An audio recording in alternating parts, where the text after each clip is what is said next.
വയനാട് ഉരുൾപൊട്ടൽ ദേശീയ ദുരന്തമായി പ്രഖ്യാപിക്കണമെന്നാവശ്യപ്പെട്ട് പ്രധാനമന്ത്രിക്ക് നിവേദനം നൽകുമെന്ന് മന്ത്രി മുഹമ്മദ് റിയാസ്. ന്യൂസ് 18നോടാണ് മന്ത്രിയുടെ പ്രതികരണം. ജനകീയ തെരച്ചിൽ ഞായറാഴ്ചയും തുടരുമെന്നും മന്ത്രി പറഞ്ഞു.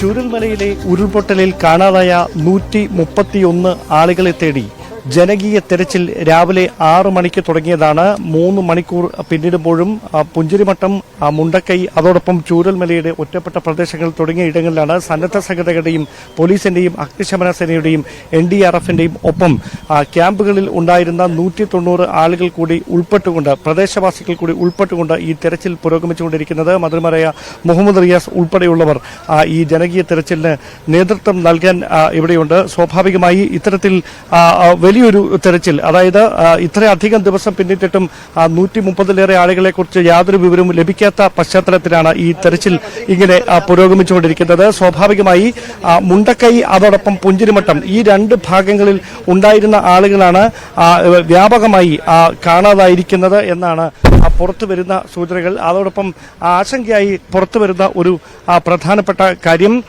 അതായത് ഇപ്പോൾ ഈ ക്യാമ്പുകളിൽ നിന്ന് 190 പേരെ, അതായത് പ്രദേശവാസികളായ 190 പേരെ ഈ തെരച്ചിലിന് വേണ്ടി ഇവിടേക്ക് എത്തിച്ചിരിക്കുകയാണ്. അവിടെ മന്ത്രി മുഹമ്മദ് റിയാസ് തന്നെ അവരെ ഈ തെരച്ചിൽ നടത്തുന്ന സ്ഥലങ്ങളിലേക്ക് അദ്ദേഹം തന്നെ അവരെ നേരിട്ട് ഹസ്തദാനം ചെയ്ത് മുകളിലേക്ക്. എല്ലാം നഷ്ടപ്പെട്ട ജനങ്ങളാണ്, തീരാവേദനയ്ക്ക് നടുവിലാണ് അവർ ദുരിതബാധിതർ ഈ മേഖലയിലേക്ക്, അതായത് ഈ ദുരന്തം നടന്ന മേഖലയിലേക്ക് വീണ്ടും എത്തുന്നത്. അന്ന് ജീവൻ ജീവൻ രക്ഷിച്ച ആശ്വാസത്തിൽ ഇവിടെ നിന്ന് യാത്ര പോയവരാണ്.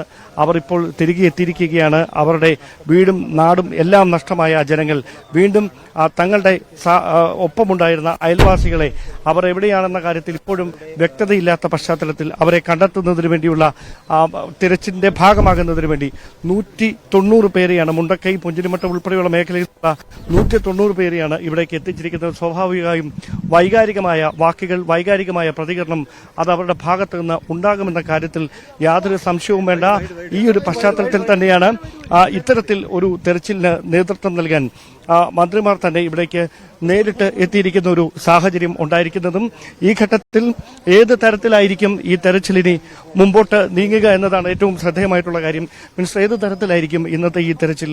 11 മണിക്ക് തന്നെ അവസാനിപ്പിക്കുമോ? അതെ, പ്രധാനമന്ത്രി വരുന്നത് കാരണം 24 മണിക്കൂർ മുമ്പ് സെക്യൂരിറ്റി റീസൺസ് കാരണം ചില നിയന്ത്രണങ്ങളുണ്ട്. അപ്പോൾ ഇന്ന് 11 മണി വരെയും ബാക്കി ഞായറാഴ്ചയും തുടരാൻ.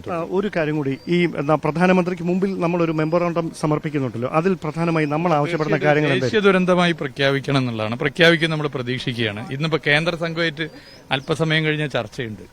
അപ്പോൾ ഞങ്ങളതും അവിടെയും ഒന്നുകൂടി അത് പറയും. തീർച്ചയായിട്ടും അദ്ദേഹം പറയുന്നത് പോലെ കേന്ദ്ര സംഘം കൂടി ഈ ദുരന്തത്തിന്റെ വിലയിരുത്തലിന് വേണ്ടി ഇവിടേക്ക് എത്തിയിരിക്കുന്ന ഒരു സാഹചര്യത്തിൽ ആ ചർച്ചകൾക്ക് നേതൃത്വം നൽകുന്നതും മന്ത്രിസഭാ ഉപസമിതി തന്നെയായിരിക്കും.